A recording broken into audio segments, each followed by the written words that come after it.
Welcome to Luca is a Billionaire, where the only thing I invest in is your answers. In this video, I will explain how to make vegetable stock. Start by gathering your core ingredients.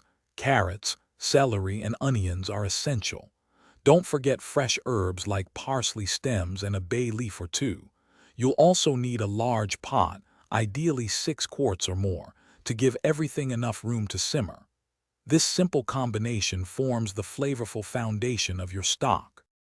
Once your vegetables are ready, give them a rough chop. There's no need for perfect cuts. Place them in your pot and cover them with cold water, ensuring at least 1 inch of water above the vegetables. Bring it to a gentle simmer, then reduce the heat. Let it cook for about 45 to 60 minutes, making sure it never comes to a rolling boil.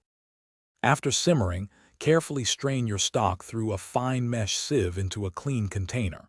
Make sure to press down on the solids to extract every last drop of flavor.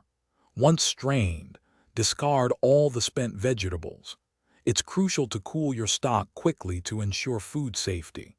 You can use an ice bath to speed up this process. Once completely cooled, transfer your vegetable stock to airtight containers. It will keep well in the refrigerator for up to 5 days. For longer storage, freeze it in smaller portions.